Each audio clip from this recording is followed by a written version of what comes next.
All right, let me quickly introduce myself. My name is Peter Dunham. I'm a retired professor of anthropology at Cleveland State University, and for the last 15 plus years, I've dedicated my research to investigating the use of indigenous and archaeological imagery on banknotes to build national, ethnic, and local identities. All right. Recently, in the last few years, thanks to a suggestion Jeff made a few years back, I've started looking at coins as well. And today I'm going to share with you one of my analyses of a coin, okay? The Chihuahua fractional coppers from the First Republic in Mexico.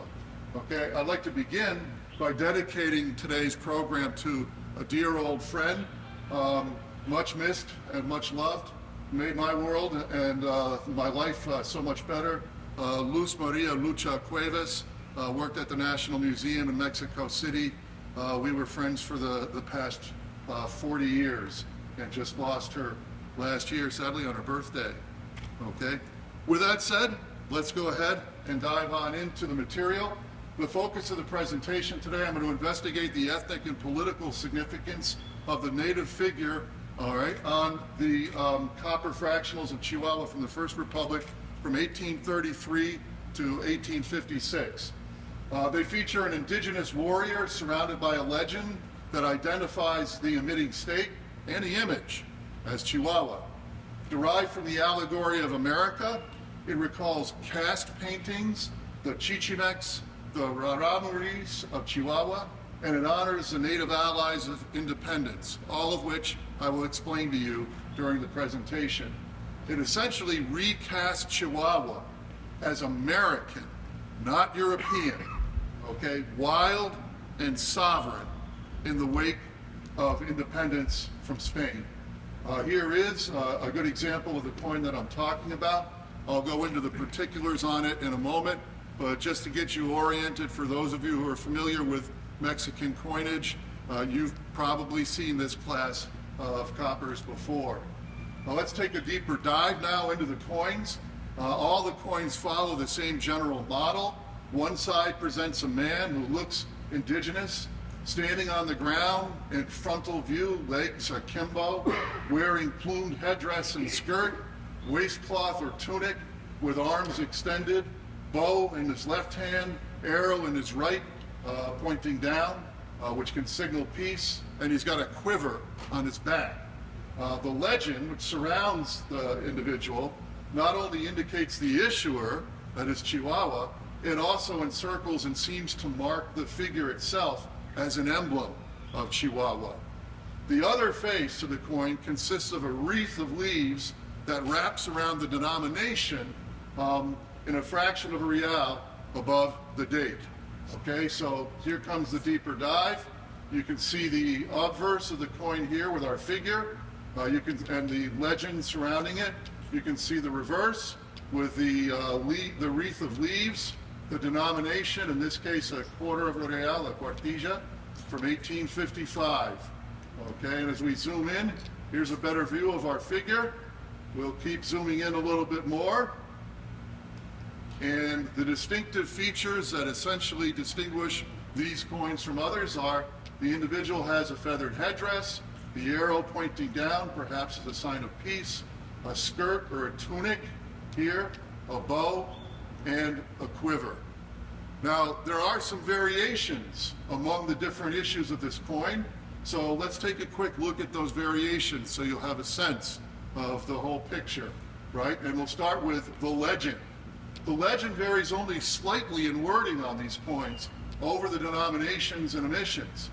The coins were issued in both octavos, or eighths of a real, and cuartillas, quarters of a real, in 1833 to 1835, 1846, and 1855 to 1856. During this time, this span, legends changed from sovereign state of Chihuahua and free state of Chihuahua to simply state of Chihuahua and department of Chihuahua. And that, I think, is telling us, since the earlier legends and releases have this sovereign and free in them, and they're occurring shortly after independence, that they're not just emphasizing independence or Chihuahuan identity, they're emphasizing its autonomy. They're always sticking a word in there, sovereign or free, to emphasize its autonomy in the wake of independence. As Chihuahuan sovereignty was secured over the decades, this concern seems to have diminished because the terms sovereign and free were dropped. All right, so they appear to have been a little bit more secure in their independence at that point. Here's an example of an early issue from 1833 that says sovereign state of Chihuahua. You see Estado Soberano de Chihuahua right here. Soberano means sovereign. So this is, again, emphasizing not just their identity, but their sovereignty as Chihuahua. And if we go to sort of the next variation, we have in 1846, free state of Chihuahua. Estado libre de Chihuahua. Libre meaning free. Okay, so you're seeing change in the legend that surrounds it. And we go ahead to the next decade, and we just have state of Chihuahua, Estado de Chihuahua. Or we also get Departamento de Chihuahua. Okay, but in any case, they've dropped free, they've dropped sovereign. They're really focusing just on the identity of Chihuahua at this point. Okay, I think the question of their autonomy has been resolved to their satisfaction by this date. Okay, now we can also look at some variations when it comes to the, and here's another example, an eighth, an octavo with Estado de Chihuahua from 1855. We can also look at some variations in terms of the figure and the wreath. The figure and wreath remain largely the same throughout their usage, differing slightly in a few details, namely the degree of extension of the figure's arms, okay, the configurations of the feathers on the headdress, erect or laid back, the use of a skirt or tunic versus waistcloth, and whether it's a feathered skirt or a fabric tunic, the inclusion or omission on the shoulder strap of the quiver, the waist belt, and the navel. And we'll see on the reverse that the length and widths of the wreath's leaves shift over time from something that looks like palm fronds to something that looks like laurel leaves, perhaps indicating a shift from a meaning of peace to victory. Okay, so here's a close-up of two of the cuartillas, one from 1833, the other from 1855. You can readily see the differences, and I've marked them to highlight them here for you. The straight or swept back feathers, the flexed arms on the earlier one, the belt, okay? It's clearly a fabric. You can see the folds in the skirt or the tunic, and the quiver strap. As opposed to the later emission, the arms are more extended, the feathers are much more erect, there is no belt, there's no strap for the quiver, the skirt appears to be feathered, and it's basically the same image, but rendered a little bit differently, okay? And you see it here, again, comparing with the octavo, and the one thing the octavo adds from 1855 is a navel. So we know that this individual is shirtless in this representation, whereas over here, that tunic probably goes all the way up and covers his shoulders and his chest, okay? We find differences likewise on the back. This is an early cuartilla from 1833, and you'll notice that the leaves are very much elongated and narrow. They look a lot like palm fronds on here, and if that's the case, palm is a classic symbol of peace. And that's not an unusual metaphor to use in the wake of a war that lasted a dozen years, right? The War of Independence, okay? If we scoot ahead to the 1850s, we now see that the leaves are much thicker, they're much shorter, and this has all the look of a wreath of laurel leaves, which would be a metaphor for victory.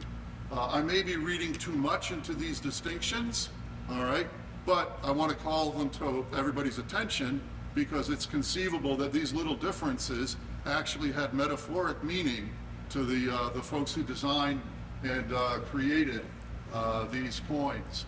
All right, so let's dive now into the origins of the figure. As I mentioned earlier, it's derived from the allegory of America. The native figure on Chihuahuan coins is based on the colonial era allegory of the Americas, of the four continents and races.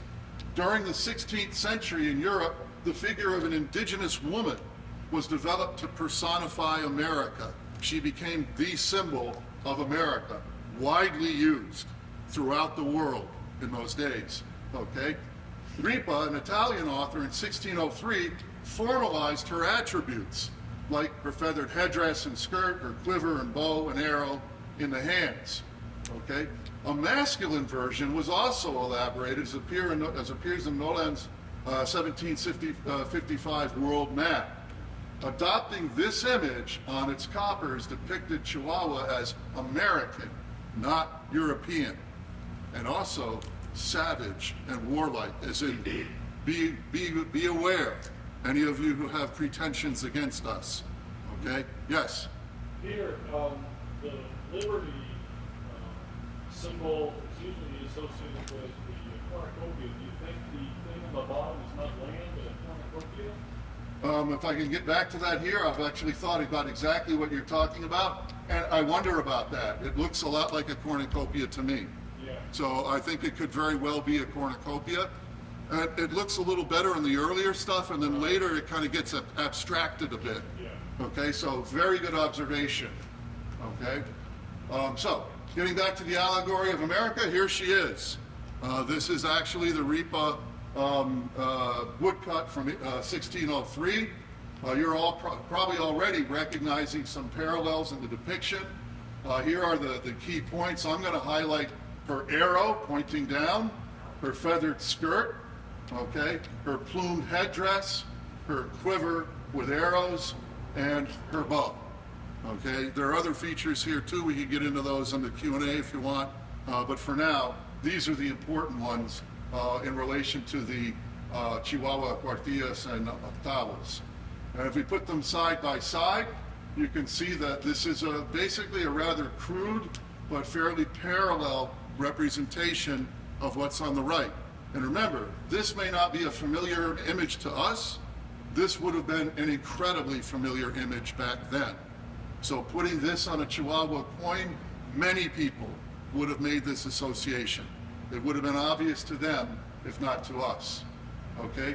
Here is that Noland map from 1755 that I mentioned that has the masculinized version down here. That's probably going to be more relevant to our figure. So here's masculinized America. This image is meant to suggest an American origin. It's meant to imply wild, okay, and warlike.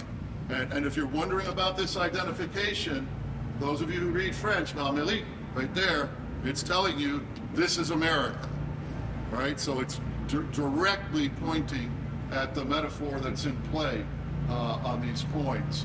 And again, if we put them side by side, this is a more elaborate drawing. This is obviously much more simple, but all of the main features that are here are basically over here, okay?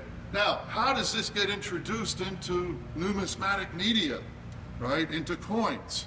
Well, it turns out it makes that transition most likely through metals. The male America was introduced to numismatic material or media on several metals of Spain and New Spain at the end of the colonial period. It was born in the form of a child who represented New Spain on the reverse of a medal from 1788 that grieved the death of Spanish Emperor Charles III. Matured, the same figure appears on the reverses of two medals from 1812 and 14, celebrating the Constitution of Cádiz and the election of a new Archbishop of Mexico. The medals conveyed the allegory to Mexican mintage, where Chihuahua picked it up, embraced it, and adapted it as an avatar, basically. So here are those medals. This is the 1788 one from New Spain, memorializing the death of Charles III. I'm going to point out to you three elements on it. The sarcophagus of the father, Charles, in this depiction. You have Hispania here, who is the mother, okay, so she represents Spain, reclining. And then right here, in miniature, we have a son. And the son is a small Native American figure with all the elements that we've just seen. And if we zoom in and compare the two, you'll see them a little bit better. This is basically the baby version of that. on a Mexican medal from about 50 years before the Chihuahua cuartillos were issued. So this introduces this notion of a male native figure as symbolic of America to the mintage, basically, in Mexico. Right? And we see this same figure appear on this 1812 medal from Spain that celebrates the new Constitution of Cadiz, right? And here it is on the right-hand side. You've got Hispanio here, which is a male on this occasion, and you have the Americas here. And you have the old world and the new depicted on these globes. And they're being brought together under the auspices of the new Constitution of Spain. So again, very forward symbolic representation. If we zoom in and we compare the two, a much more elaborate medallic version on the right, but a much simpler, cruder version on the left, on the coin. Perhaps a little bit even better representation is on the 1814 medal from Mexico, from New Spain, that celebrates the elevation of the Bishop of Oaxaca to the Archbishop of Mexico. And you see that familiar figure on the right. You also see, by the way, at its foot, what? You see a cornucopia. Mm-hmm. So yeah, I think you're going in the right direction there. Okay, and we come back and we compare. We've got our figure here. We got our figure here. We've got our cornucopia, and I think we have basically a crude attempt at rendering a cornucopia here at his feet. Okay. Now, the next connection I want to make, and I think there are several here, it's not just that one image explains the figure on the coin. I think that coin is connected to a whole wealth of related images. And the ones I want to turn to next are the cast paintings of Mexico. In the 1700s, Mexican artists often painted the races or mixes, blends, as castas, or casts. The native males in this system of paintings resemble and could have inspired our coin figure, as seen in the following examples from the Museum of America in Madrid. There are 16 main cast scenes that these painters traditionally represented. Each of them shows a pair of parents and their offspring. The parents represent one race or caste, and the offspring usually represent another mix, basically, okay? Amongst these 16 cast scenes, the indigenous scene, the male is semi-nude, wearing a feathered headdress and skirt of feathers. He carries a quiver and a bow, often paired with a woman carrying two children, and they're traditionally walking through nature, through wilderness, through the wild, okay? The titles, Wild, by barbarian Indians and Apache Indians, extol the native stereotype as untamed, savage, and free. All right, so here is a selection of 16 of those cast paintings. All right, we're going to focus on one. We'll look at an example here, right? So we have a Spanish father, a native mother, and their child is a mestizo. So it says up here, from Spaniard and Indian, mestizo. It's by Andres Islas in 1774. Here's one of a native couple and their offspring. And it's titled right up here, Wild Barbarous Indians. Okay? And that one also by Andres Islas, the last artist. If we go to another one, anonymous, from 1785, once again, it's titled Indios Mecos Barbaros, Wild Barbarous Indians. It's telling us very clearly what these people associate with Native American figures and what we should, as viewers and interpreters of these images, associate with Native American figures. Okay? Here's the one that is labeled Indios Apaches, or Apache Indians. It's anonymous, again from the late 1700s. We've got our male with his feathered headdress, his quiver, his feathered skirt, okay? This time he's passed the arrow and the bow to his wife, but it's basically the same identifying diagnostic features that tell us That's how to identify the figure on the coins, okay? Now I'd like to take a closer look at a particular pair of cast paintings, all right? Two cast paintings that involve the USMEX, and I'll explain them in just a moment. A pair, in particular, a pair of cast paintings from 1711, also in Madrid's Museum of America, by Manuel Arellano, the originator of the cast painting genre, stands out. All right, the first one, and the one I want to emphasize here, is the image of Chichimeco. This is supposed to be one word, Chichimeco, and the artist has separated it into two words and highlighted that the second component of the word is Meko, and that means wild. Okay, so once again, the artist is telling us this is a wild Indian. It's that wild identity, okay, that we want to make the association with. And it consists of a male bearing a headdress of feathers, waistcloth and quiver, bow and arrow, with matching paintings of a woman and child, kind of hinting, as you'll see in a moment, at the Madonna.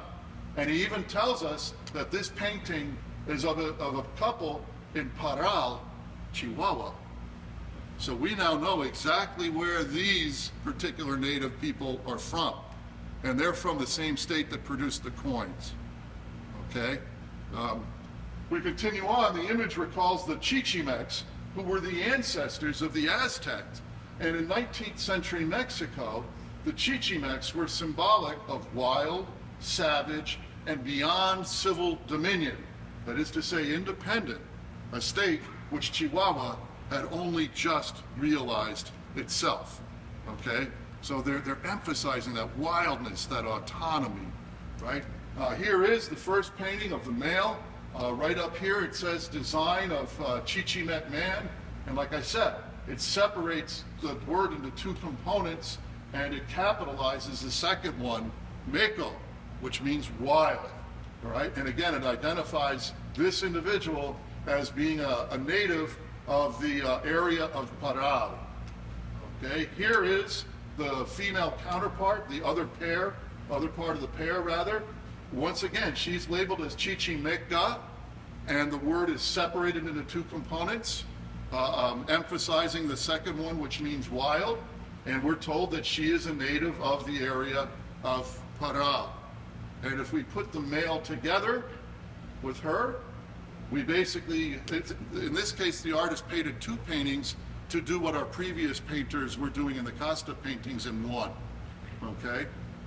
This is what you get, and if we put him together with our figure on the coin, this is a Native American of Chihuahua, and this is a Native American figure on a Chihuahua coin. And this Native American has all of the distinguishing attributes of our figure on the Chihuahua coin, okay? So, I think they're drawing from this. Yes, Max? Is he sporting a beard? Is he supporting, pardon? Is he sporting Sporting a beard? Yes. Yeah, he's got some facial hair, which is not entirely unusual among Native Americans. Most of us here in the U.S. think that Native men are pretty much, devoid of facial hair. That's not true. In fact, one of the most famous Native Americans with a full beard was Moctezuma, the emperor of the Aztec. Okay, and the original family painting of Moctezuma, which by the way was used to make the vignette on the 10 peso banknote of the Banco de Londres, Mexico y Sudamerica, he has a beard. And if you look at the banknote vignette, you'll see the traces of the beard. All right, the next connection I'd like to bring up is with the Raramuri, or Tarahumara as they're sometimes known. Among the Chichimex, these ancestors of the Aztecs that are considered wild, savage, independent, okay? The Chihuahua figure most resembles the native Raramuri of the Tarahumara Mountains, which happen to be where? Right next to Parral, where those two paintings we just looked at came from, okay? The headdresses of the Raramuri today, their original headdress with turkey feathers that look a lot like the ones on the coins. They wear skirts or tunics, especially tunics. Traditionally, the Raramuri men also wore waistcloths or tunics in much the same style as the figure. The Raramuri are legendary for their ferocity, resistance to conquest, and autonomy, particularly their great warrior, hero Teporaka, an indigenous hero memorialized even today by Chihuahuans. In the 1860s, the Raramuri drove the Spaniards out of their territory. In the 1850s and 60s, right? That tells you something about these people. They did not want to be part of the Spanish crown, and they were willing to die for it. So are they a good symbol of resistance and autonomy? You bet they are, right? Especially to Chihuahuans, because while you might not be aware of them, guess who knows about these people? Big time. The people of Chihuahua. To the point they have a monument to Teporaka even today in the city of Chihuahua. Did you find any reference to government documents that specify the design of the coin? Did I find any references to government documents that specify the design of the coin? And the answer to that is no. Okay? Does that mean they didn't exist or don't? No, it doesn't. They may have existed at one point in time.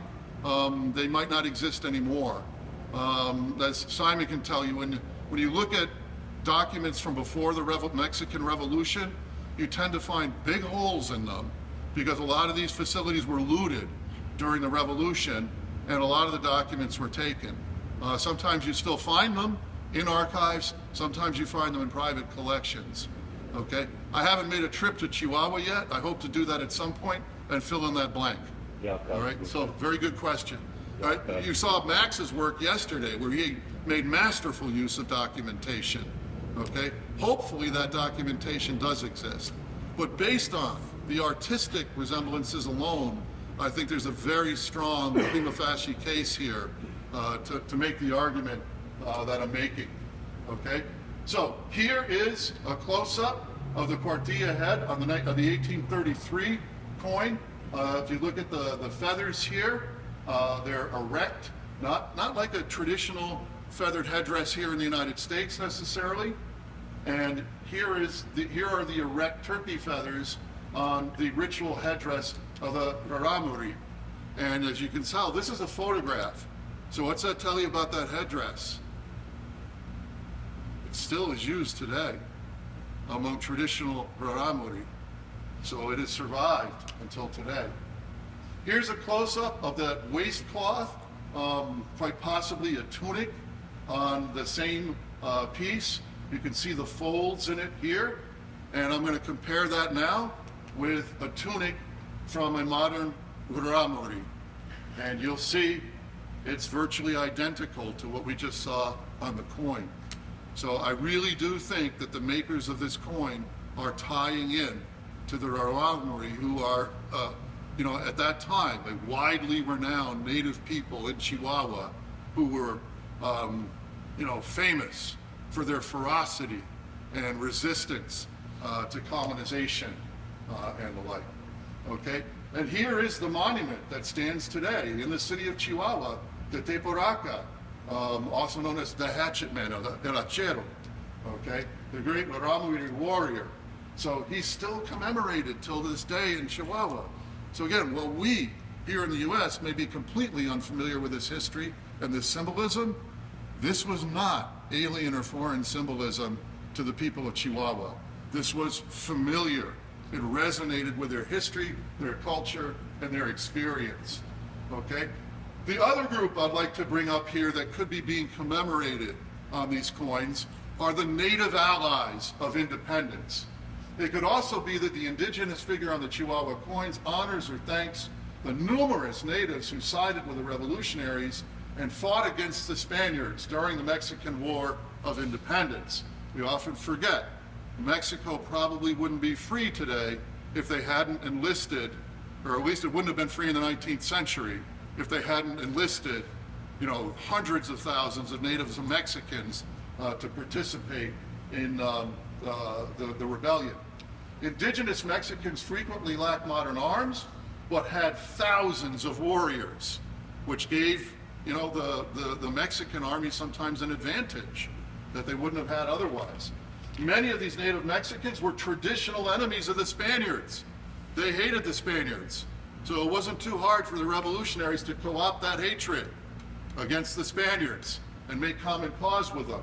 They had centuries of grievances against the Spaniards and a history of resistance, often successful, like the Raramuri Rebellion of the 1850s, where they ran the Spaniards out of their territory. Okay? They also had intimate knowledge of the landscape, which is imperative in this kind of warfare, and considerable expertise at guerrilla warfare. So the revolution recognized immediately that they couldn't do it alone. They needed help. And the best allies to recruit were native allies. Okay? And they made extensive use of them. Just to illustrate that, I have this photo here of the Mural of Independence by Juan O'Gorman. And if you look throughout, you will. These are all the people. You know, you can see Hidalgo here, right, with his grito, with his shout. And if you look throughout, you'll see native people everywhere in this picture, because the Mexican War of Independence probably wouldn't have succeeded without them. So, is it possible that this coin could have also been omitted as sort of a recognition of the debt that was owed to native people?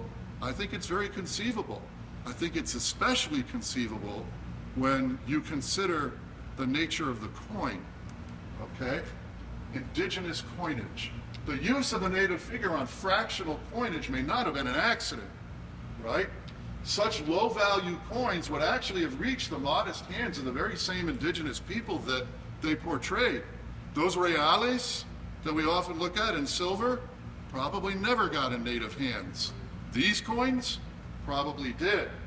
The crude, rough character of the stick-like figure may also be significant.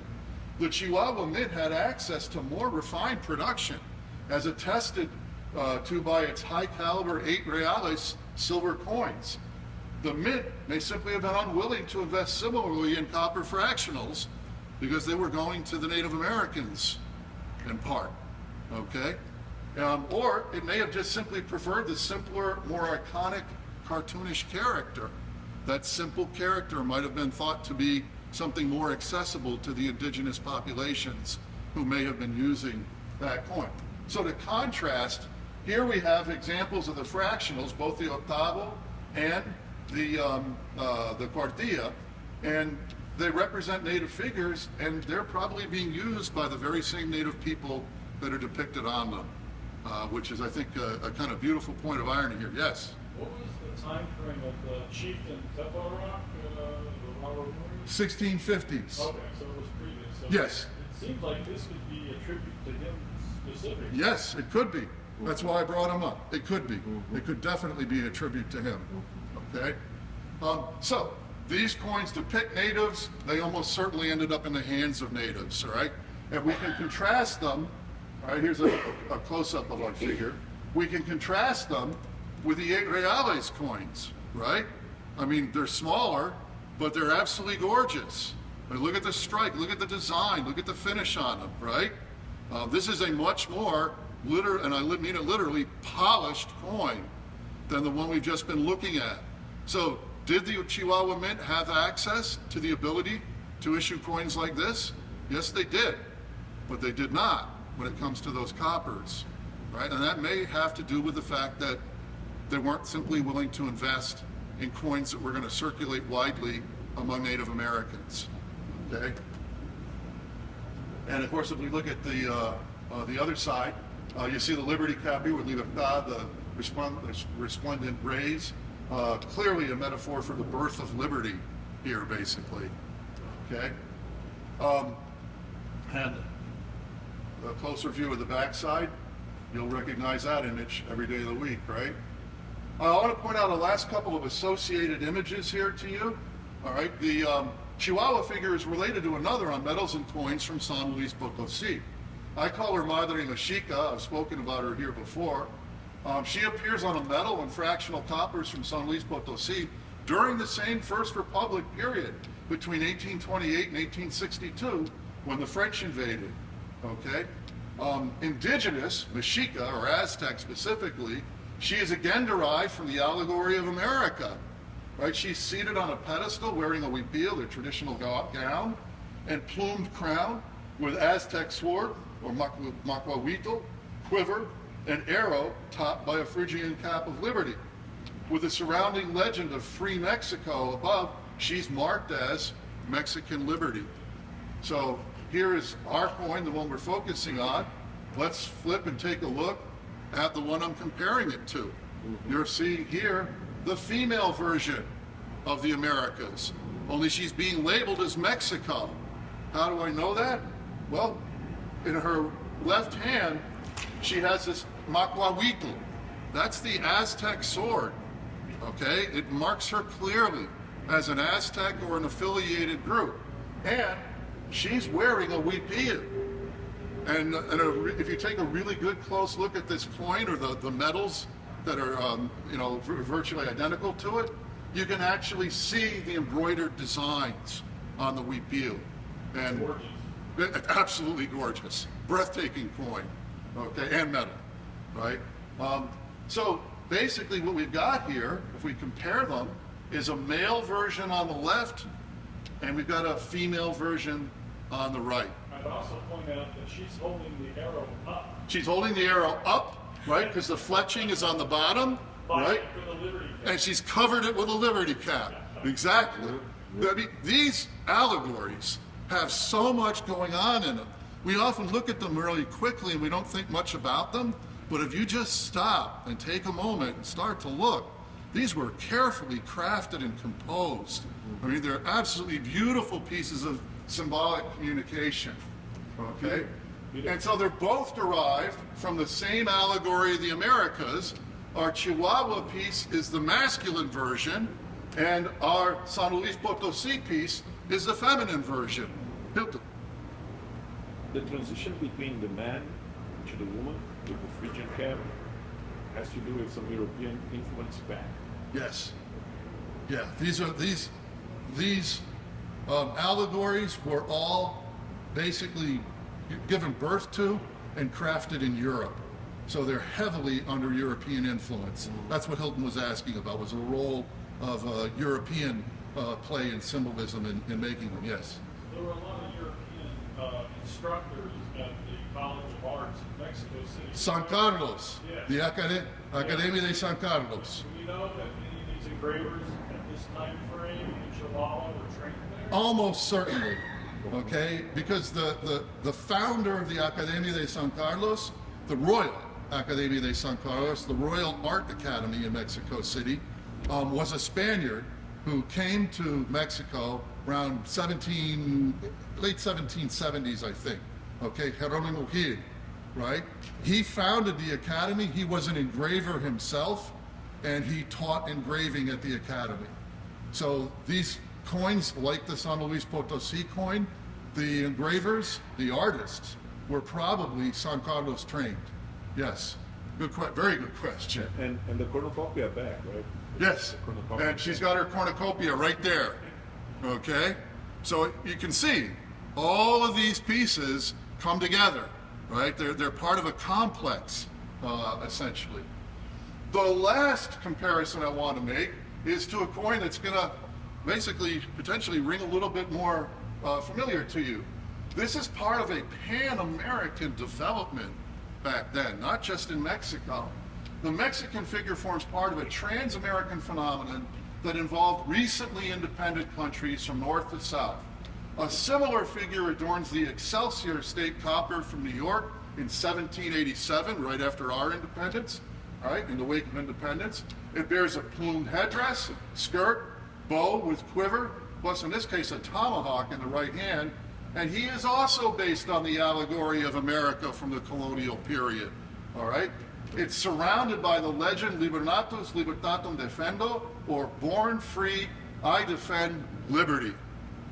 So the Native American has become a symbol of American identity, but of American resistance, American plum, America's willingness to stand up, okay?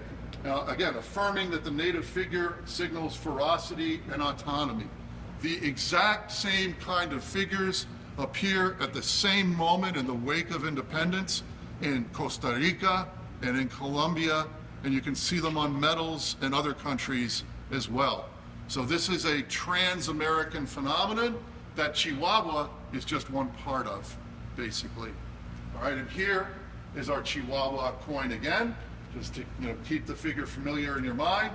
And here is our New York copper. Oh, yeah. All right, you can see what's going on here, right? Different countries are doing the same thing. They've just become independent, and one of the first things they need to do is to create a new identity for themselves. Their identity to this point in time has been part of Spain, part of England, perhaps part of Portugal. I don't know if this exists in Brazilian materials or not, okay? The bottom line is they want to and need to distinguish themselves. And so one of the very first things they do is they forge a new image for themselves. And they try to rally everybody around that image so that all Mexicans, all Americans, all Chihuahuans essentially become part of the same identity. If you study nation building as we do in anthropology, it's an essential step in nation building. And we see it transpiring on these coins, okay? And once more, if we compare them side by side, you can see that they're a very, very good comparison, and that we here in the US, we're doing the exact same thing, okay, at the same point after our independence. And once more, they are both based on the allegory of the Americas. And Mexico, she becomes our Chihuahua figure. In the United States, she becomes our New York copper figure, basically. So who would have thought, with those little cuartillas and octavos from Chihuahua, right? They're part of this basically trans-American phenomenon that we're a part of too, here in the United States, and many other countries in Latin America are as well. All right, conclusions. This brief review of the Chihuahua figure and its relations leads us to conclude that, first of all, it's derived from the allegory of the Americas and the 4 continents and races. The personification of America was introduced to numismatic media by means of late Novo-Hispanic medals. The Chihuahua figure is also related to the indigenous depictions in the cast paintings. In particular, it looks a lot like the Chichimeca of Parral, Chihuahua, in the painting, the oil painted by Arellano. Among the Chichimecs, it could very possibly represent a Raramuri warrior hunter-gatherer native to Chihuahua. Indeed, it is reminiscent of Teporaca, the great Raramuri warrior still celebrated even today in Chihuahua. If we still celebrate them today, they sure as hell did back in 1833, okay? Plus, it could honor or thank the indigenous allies in the War of Independence. It is the masculine version, as we just saw, of native liberty or Madre Mexica in the coppers of San Luis Potosi, as it is the Mexican version of the similar figures that adorn the coins of American countries, other American countries recently liberated, like the Excelsior copper in New York. Crude, these fractional coins may have served the modest indigenous people they portrayed. As we have seen, the image of an armed Native American male prompted a variety of associations in early 19th century Mexico and Chihuahua. Our figure likely projected some combination of, if not all, of these meanings. It was what we call polyvalent, that it had numerous values or valences to it, okay? In sum, the Chihuahua coins capitalized on the native warrior hunter-gatherer motif to paint Chihuahua as American, not Spanish, ferocious, and free in the wake of Mexican independence. And there you have it. Any questions? You've asked some really good ones thus far. I'm happy to answer any additional ones you might have. Yes? Just as an aside, there is a Canadian blacksmith token with the same indigenous warrior motif on the objects. Absolutely. He just said, as an aside, there's a Canadian blacksmith token with the same indigenous warrior motif on it. And I'm not surprised at all, because Canada went through a lot of these same processes, although some of their imagery is a little delayed because they did not get independence until the 1860s, okay? But they're still probably tapping into the allegory of the Americas figure even before that, okay? So yeah, I think you're probably right on the money, so to speak, with that, okay? So, I love puns. Sorry, I know they make a lot of people groan. I think they're funny as hell. All right. Any other questions? Yes. Just one after the Massachusetts coppers also. Absolutely. It's not just the Massachusetts coppers that Alan's talking about. It's the seal of the state of Massachusetts. The native figure on those coppers is the same native figure that's on the seal of the state of Massachusetts even today. Rooted in the allegory of the Americas, it has much the same history of evolution as what we've just traced here for Mexico. Any other questions?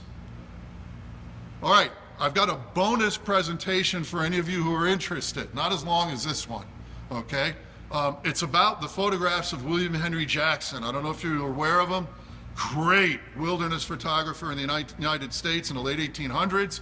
In 1884, he was contracted by the Mexican National Railways to photograph their emerging railroad system and photograph Mexico in order to basically sell Mexico to tourists, right, to bring them in on their trains. And so he took a ton of photographs in Mexico, some of which were used as models for vignettes on Mexican banknotes. So I'm going to show you some of his photographs that ended up on Mexican banknotes. And then at the very end of his years in Mexico, he sold his stock to one of the first photo stock agencies in the United States, okay, Detroit Photographic. He sold over 10,000 glass plate photograph or negatives to them. And he selected a bunch of his images, including 20 from Mexico, to render in the first mass color reproduction technology for photography. Not color like we think of necessarily today. I'll explain shortly, slightly different. They're absolutely beautiful, okay? And if you, I mean, they're gorgeous. And if you'd like to see some, I can tell you where some are, okay? Corey's booth. Corey just got a bunch of them. So I'm gonna show you pictures of them. The pictures don't do them justice, but they are absolutely breathtaking, okay? So if you're interested, go ahead and stick around. If you're not, this is the time to depart, okay? All right, let me bring up the, here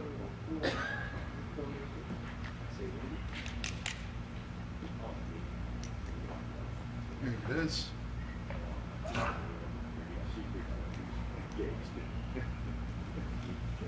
Bingo. All right, W.H. Jackson in Mexico. Photos, vignettes, and photochromes. And you might indeed even recognize this photograph because you're going to see shortly, it's on several Mexican banknotes. Okay? I want to begin by dedicating this talk to the memory of a great man with a giant heart who I was fortunate to have as a friend and will miss dearly. You've already heard several times during the programming this week people lament the loss of Arthur Morowitz. Tremendous loss. To those of us, who had the good fortune to have Arthur in our lives, mazel. To those of you who didn't, it's unfortunate, but you'll live with his legacy because a lot of the materials that are being sold here today started with Arthur. All right, he was a real cornerstone of much of the proofs, the specimens that we see today, and as I'm going to use in the talk here, vignettes. And I'm grateful very much to Arthur for providing me access to his.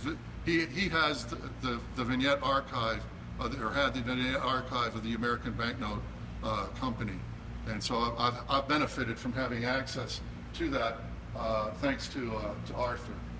Okay, so let me introduce William Henry Jackson to you. Like me, he was a native of upstate New York. Okay, Jackson was a renowned photographer of the U.S. and Mexico. In many ways, he was Ansel Adams before Ansel Adams was even born. Right? Here I survey briefly his U.S. images, which won him high acclaim as a leading photographer in the United States, indeed even in the world. His Mexican imagery in general, among the best in late 1800s Mexico. In particular, his Mexican photos that were used as models to engrave currency vignettes, and his Mexican photochromes, one of the earliest technologies for the mass color reproduction of photographic imagery. Here is William Henry Jackson as a young man, like when he actually won his fame, essentially as a photographer out west. You'll notice he lived to be nearly 100. So lots of other photos you'll see of him, he looks a little older than this, okay? Just a giant in American photography. Let's begin by looking at his US work. With his studio in Denver, Jackson did all kinds of photography, but he cut his teeth and mainly won his fame as a wilderness photographer in the late 19th century US. He was the official photographer on early US exploratory expeditions to the West, like John Wesley Powell. For any of those of you who are fans of that kind of work, he was the photographer, okay? Beginning in the 1870s, he took striking photos of many of our extraordinary natural and cultural wonders, including fantastic waterfalls, geysers, canyons, rock formations, and native ruins from Yellowstone to Yosemite. Indeed, his photos helped to make the case for the creation of our national parks. This guy's photographs were so compelling that it sparked a fever to save our wilderness in the West, okay? And that's a pretty powerful thing to be able to do with your images. And we continue to benefit from that even today, okay? Here's, for example, his photograph of Bear Creek Falls in Ouray, Colorado. You know, pristine photographs of the West like this. You know, they're startling to see. You see the recreations of this scenery in Western movies, but this guy was actually there, okay? And they're real photos. This is one of the earliest photographs of Old Faithful, right here, being faithful, okay? The gateway to Pikes Peak looming in the distance, looking out the mouth of the Slot Canyon here, okay? This is the kind of stuff that people back east and in Europe never imagined, right? And then they saw his photographs and they realized, oh my God, this is what the United States has, you know, out west. This is part of what led to the myth of the West here in the United States. This is the guy. Liberty Cap in Colorado. You can see his assistant standing right here for scale. And if you look at that, guess what? That's why they call it what? Liberty Cap, because it looks just like a Phrygian cap, like we saw on the coins a moment ago from Chihuahua.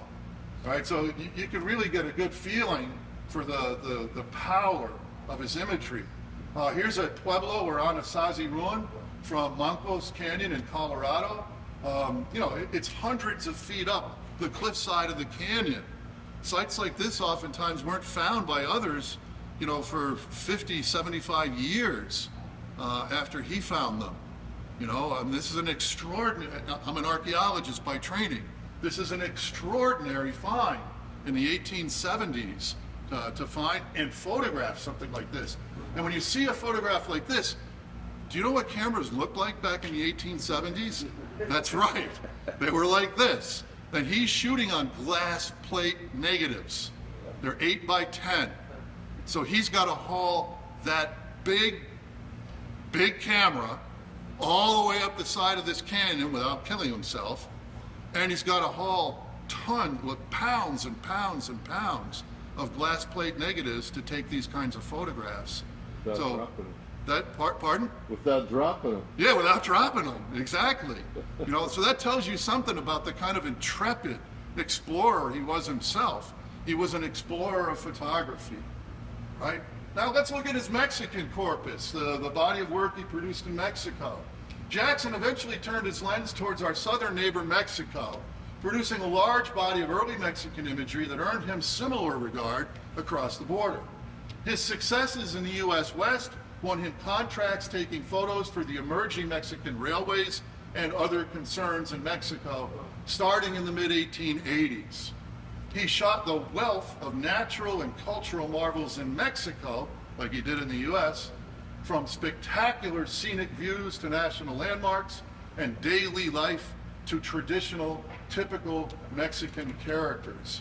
His photos helped to paint a vibrant picture of late 1800s Mexico and its identity, a Mexico that pretty much no longer exists today. So if you want to see that Mexico, his photographs are some of the best photographs to do that with. All of us are here because of Mexican numismatics. We have an interest in the past. Many of you have probably visited Mexico. A lot of you, in the course of your own studies, have probably developed a picture of Mexico at the time. His photographs can really help you galvanize that image of Mexico.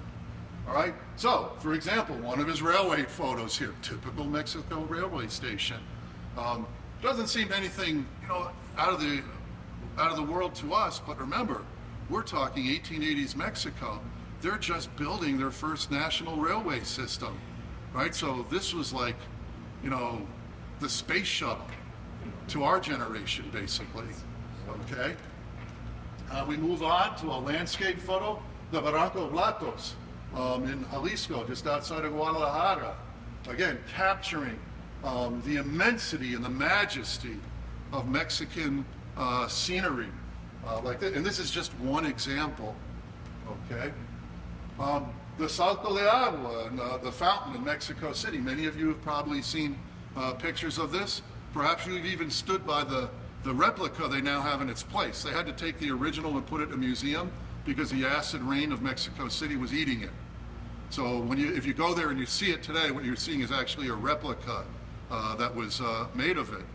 By the way, appears on a Mexican banknote. Anybody know which one it's in? Or which bank? Michoacan. You know the note with the aguador, the water carrier? He's standing in front of the Salto de Agua, having just filled his urn with water from the fountain to sell and to deliver to his neighbors there and everything. So this place is part of banknote imagery as well. One of my personal favorites, the street scene in Mexico City of a family of olla vendors. So these folks are selling large ceramic urns. They're native people, you can tell by the dress. They're coming in from the countryside and they're selling their wares in the city.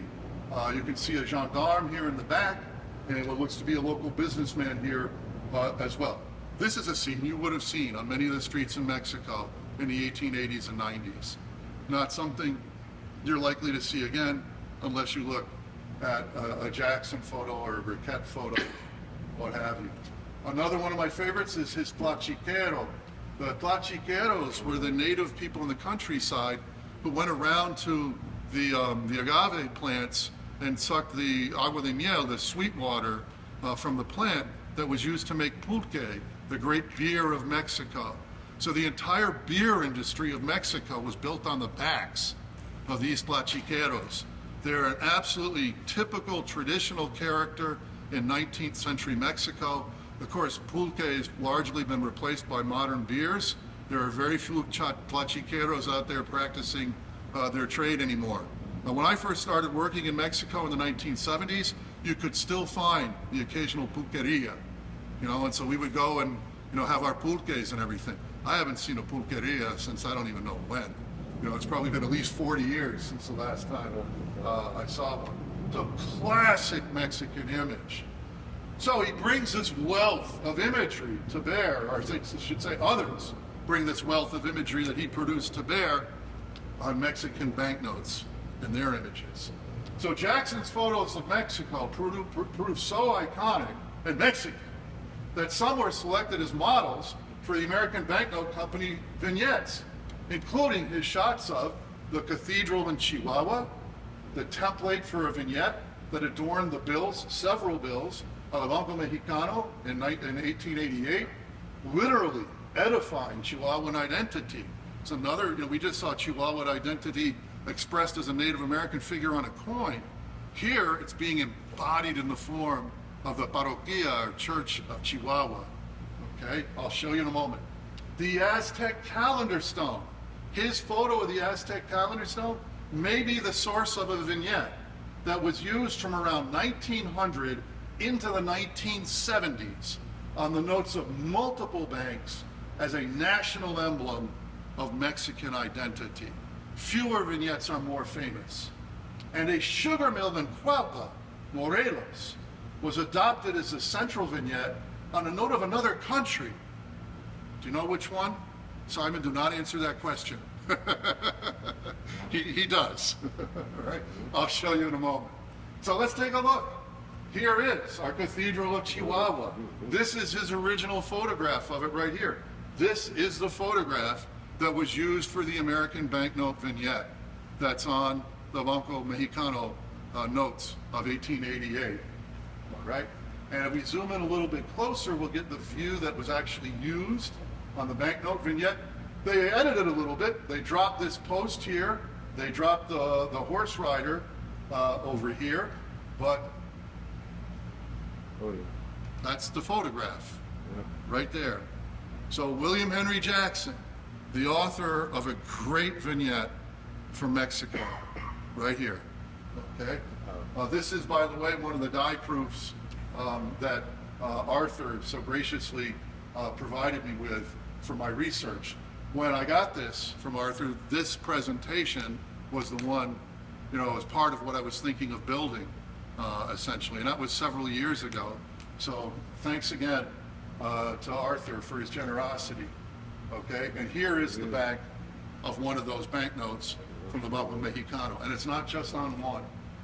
Okay, I happen to like this imprint the best because I love the blue that's in it. It's gorgeous. Okay, now let's turn to that more famous image. This is one of William Henry Jackson's photographs of the Aztec calendar stone, and we can tell some cool stuff from it. All right, if you look at the background here, you see these blocks. Those are the blocks of the wall, right, at the base of the west tower of the bell tower of the National Cathedral. Okay, when the Aztec calendar stone was discovered in 1790, when they were digging a new sewage trench next to the cathedral, they found the Aztec calendar stone and another piece we'll see shortly. They realized it was an incredible piece of Aztec art. It's huge, right? It's much taller than I can reach. Yeah. Right? If you haven't seen it, the scale of it is immense, right? They picked it up and they knew they wanted to save it, but they were scared of it. They were scared of it because in 1790, it was seen as a heathen icon of the Aztec. And there was fear that it contained the supernatural powers of the Aztec deities, and that they'd be, to put it bluntly, pissed. So the safest place to put it was right against the cathedral itself, and that the power of the Christian deity would contain the power of these Aztec deities, in this case the sun god, the main deity of the Aztec. We know that this stone was moved from the cathedral to the first National Museum of Mexico in August of 1885. We also know that William Henry Jackson arrived for the first time in Mexico in 1884. So what does that tell us about our photograph? We can date it. This photograph dates to late 1884 or early 1885. It can only date within that window. Right, so this is a very early photograph of the calendar stone. We'll zoom in on it because this is closer to the view that ends up on the vignette. You can see it's wonderfully resolved. You can see all kinds of details in it. Most of us would be delighted if we could take photos that were this sharp. He took this photograph in 1884, okay, with that big rig and his glass plate negatives and everything. And now, let's compare it to, well, actually, one thing I want to call to your attention first is the shadow. You can see the shadowing on these incisions here. The shadowing occurs towards the top and towards the right. And we can even see the edge of the shadow of the stone right here. Okay? So we know that the shadow of the sun, or the rays of the sun at this time, are basically at this angle. Now the sun would only be in that position twice a year. So that could be helpful in determining whether this photograph was used on a vignette. Do we see the same kind of shadowing on the vignette? We sure do. There it is. This thing was illuminated from the same angle as Jackson's photograph, which would only happen twice a year. Okay? So the odds are going up. I'm still working on this. I hope to really nail down the argument at some point in time. This is kind of a preview of work to come here in the future. But I think there's a pretty strong likelihood that his photograph was the model for the Aztec calendar stone vignette. This vignette was used, right, on the 500 peso note of the Banco Occidental around 1900. Okay, I can compare the individual incision marks, etching marks on the vignette on the note with the individual incision or etching marks on the vignette on the die proof, and they match. So that die proof I just showed you was used for this note. Okay, or that vignette I just showed you was used for this note. If we bump ahead to the Banco Oriental de Puebla, right, we've got our vignette right here on the 50 centavos note, one that was never released, okay? And once again, if I get out the loop and I compare the individual strokes of the engraving with the individual strokes of that other vignette, they match. No two engravers would engrave the same picture identically, okay? So it's the same vignette. And it appears on the back of every single one of the infalsificables. Once again, every engraving stroke on here matches the engraving strokes on the die proof I just showed you. And it appears on the backs of all of the notes of the Banco de la República Mexicana. Okay, again, not released, but you may be familiar with these notes. The strokes, the engraving strokes match identically to our vignette. And last but not least, a note you've seen, this is the same vignette. The engraving strokes match 100% to the die proof that I got from Arthur Morowitz, okay? So this vignette had a lifespan of some 70 years in Mexico and was used on some of the most important currency products created for Mexico. You know, this note was still in circulation when I first went to Mexico as a young archaeology student. You know, I used to use this note. I love it. It was one of the things that made me fall in love with Mexican currency, was this note. By the way, we have a second engraving probably made from the same photograph because the shadows match, all right? But the strokes don't. So a second engraver at AB&C took a shot, I think, and this is probably my favorite Mexican vignette of all time, okay? It shows the Aztec calendar stone in the back and a tejuana, a native woman, a very, very typical characteristic native woman of the Isthmus of Tehuantepec in Mexico, okay? The composition of a native figure with the ancient Aztec sculpture is spectacular, okay? Now, have you seen this on a Mexican banknote before? Yes, you have, okay? The backs of the 1 and 2 pesos of the Gobierno Provisional from 1916, from the end of the Mexican Revolution. There she is, okay? And on a note, again, that was never released, the 2 peso note of the Banco de Mexico from the late 1920s, circa 1930. You see a fair number of color trials of this note that pop up in auctions from time to time, right? This is a rare one because it has the full underprint on the front of the note. And I've only seen 2 like that. The other one is in the collection of the Banco de Mexico in Mexico City, okay? So this spectacular composition appears on this 2 peso note as well. So clearly a cornerstone vignette for Mexican paper money. Now let's move to that sugar mill that I mentioned from Cuautla, Morelos. This is another William Henry Jackson photograph, okay? Gorgeous, typical scene in the countryside. You got a mule team here with a cart, 2-trailer cart loaded with sugar cane that's about to be unloaded and brought into the mill and converted into sugar, basically. So, and look at all the sugar cane material of the husks and everything that are scattered across the floor of the courtyard here, right? Classic Mexican scene from the late 19th century. We're going to zoom in on it a little bit, and we zoom in because that's the view that an American banknote company engraver engraved.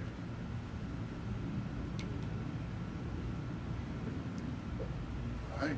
So again, another William Henry Jackson vignette from Mexico. Ever seen this on a Mexican banknote? That's a trick question. No, you haven't. It's not on a Mexican banknote, but it is on a banknote from another country. Any guesses as to what country's banknote features this vignette? And it features it very prominently. Cuba. Oh, that would be a really good guess.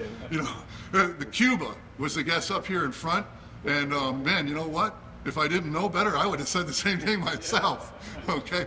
Because in fact, there are Cuban sugar processing photos that are on Costa Rican notes and in other countries as well, including Mexico. So you're very close.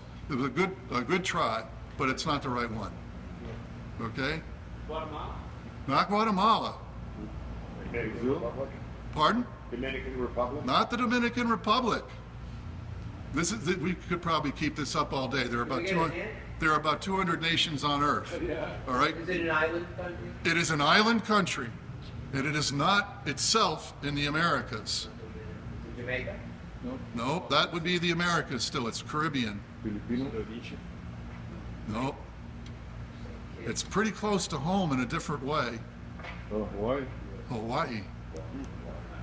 The Republic of Hawaii $20 note from 1898 features the vignette that's derived from William Henry Jackson's Cuautla Morelos photograph on it. So it never made it onto a Mexican note, but it made it onto a Hawaiian note.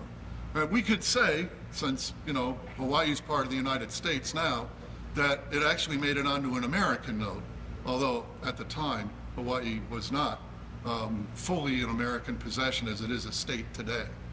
Okay, but pretty spectacular little detail there. All right, let's move now from our vignettes to the photochromes themselves, the color reproduction technology I referred to.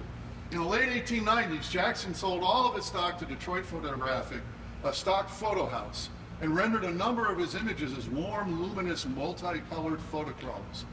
Ever the pioneer, he embraced this new printing technique, among the first to replicate photos in color. Photochromes combined chromolithography with photogravure technology. If that's a mouthful, let me explain.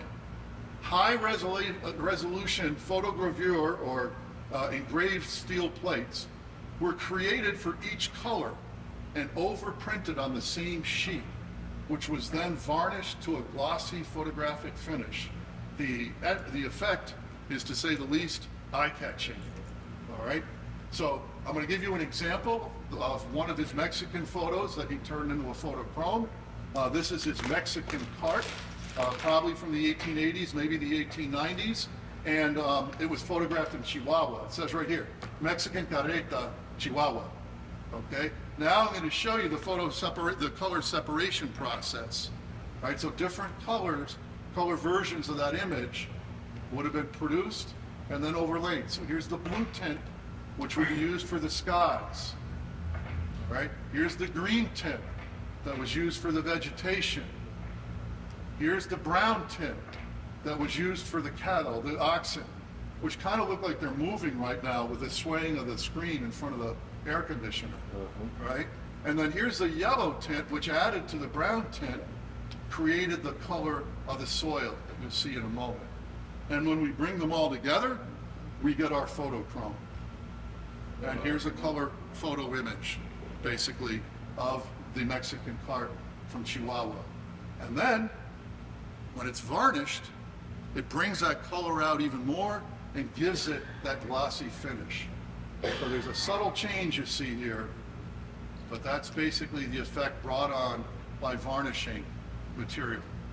Corey has this image right here, this exact photochrome. So let's take a look at Jackson's Mexican photochromes. Jackson's photochromes included some 20 of his Mexican shots. A wide-ranging vital windows on late 1800s Mexico, they capture daily life and people, from a ranch scene to a pulqueria, a pulque beer pub. Landmarks such as the Chapultepec Castle and Metropolitan Cathedral in Mexico City. Local scenery like Lagos, the baths at Aguascalientes, and the ridge in Orizaba.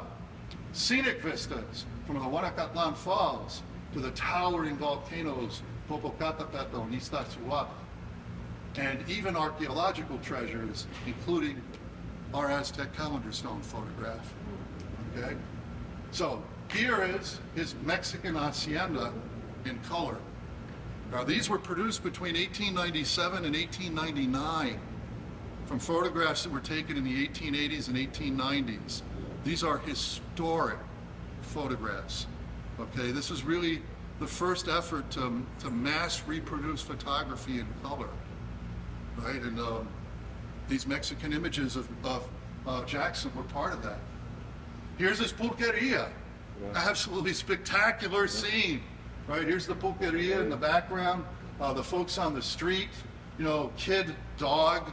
I mean, this is like a moment from a street in Tacubaya, frozen in time, you know, that we can look at and enjoy over a century later, 100 and probably 30 years later, okay? The Portales Market in Aguascalientes, with the stalls of the hat vendors here on the right, with the gorgeous, rich, earthy colors of the vest and the poncho of this guy here. You can even see the colored blanket hanging in the doorway of this shop. We've all seen markets like this in Mexico. They're still there in some places, you know? So this is kind of cool because it actually resonates with the world of Mexico today. Here's the Canal de la Viga. Mexico had a series of canals around it. You might remember that it was originally the Aztec capital. It was on an island. It was surrounded by a lake, Xalcocan, and they eventually drained the lake, particularly in the late 1800s. And but they left several canals. Why? Because it was much easier to move goods by water than it was by horse, mule, cart, or on the back of a person. Some of these canals are still there, right? And you can actually go visit them today, and people still move agricultural products on them today. You know Alberto Hidalgo, many of you, right? Alberto is here, and we were looking at these photographs the other day. I didn't realize it. He's from that neighborhood, right? So he grew up with that scene, basically, right? Which is really cool to hear from Alberto when he was with us here today, or this time. A view of the lavanderas, or laundresses in Mexico City. They had every neighborhood had its clothes needed to be washed, whether they were poor people's clothes, rich people's clothes. Every neighborhood had a facility like this. You know, usually the richer households had a washerwoman who would come in and pick up the clothes, take them down and wash them, and bring them home and dry them all the time. And again, gorgeous, magnificent, rich colors, singing the praises of these women over a century later. The Chapultepec Castle from Mexico City. You can see the remains of the aqueduct of Chapultepec right here, okay? There's only a small portion of this left standing today. This aqueduct goes all the way back to the Aztec days, right? It was one of the main sources of fresh water for the Aztec on the island. They had to build an aqueduct across the lake because the lake was mostly salt water and brackish water. You couldn't drink it. So they actually had to bring the fresh water in from the mainland. And that was the origins of a series of aqueducts here that service this area around Chapultepec Castle. You know what this aqueduct terminates in? The Salto de Agua that we saw in an earlier photograph, okay? That was on this aqueduct line, okay?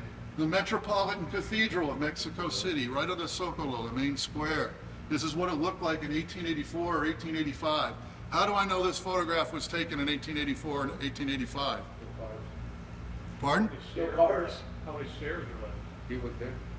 What did we talk about before with the cathedral? Electricity. What's that? Oh, the missing line. That is the Aztec calendar stone at the base Yeah, there you go. of the bell tower. Right, so we can date that photograph because we know Jackson came to Mexico for the first time in 1884, and in August of 1885, that's moved to the First National Museum. So it has to fall into that Gives you category. some good perspective on how big it was. Yeah, it does give you a good perspective on how big it was. It was huge, okay?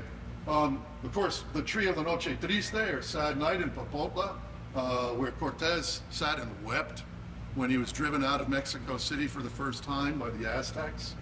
Unfortunately struck by lightning some years ago. There's only fragments of it left today.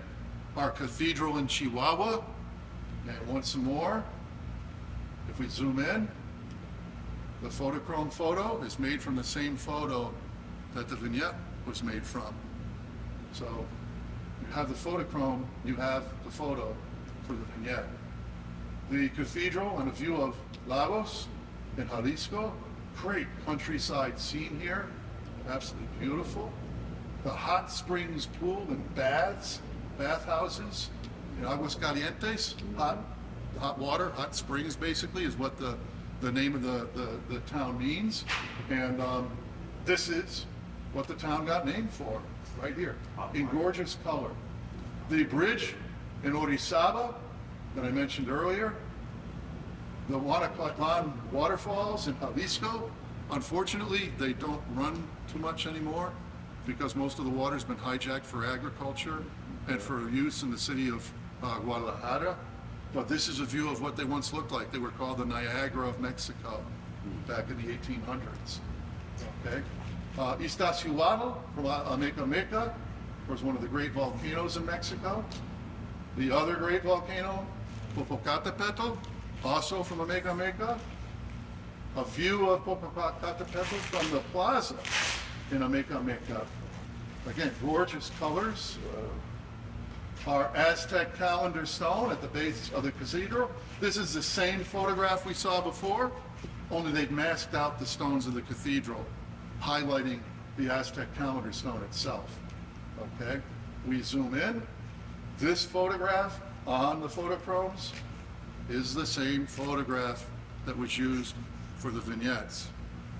Okay, same photograph that was used for the vignette of the Aztec calendar stone with a teclano.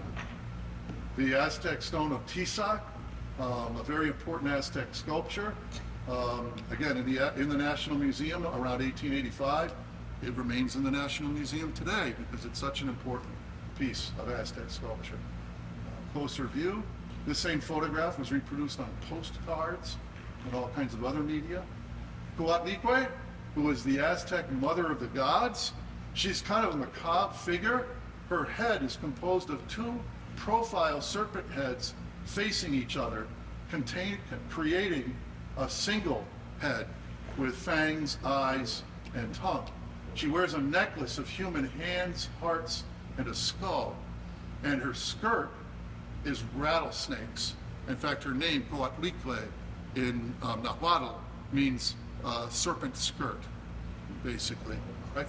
She was such a scary sculpture. She was found right next to the Aztec calendar stone in 1790. They put the Aztec calendar stone on the cathedral.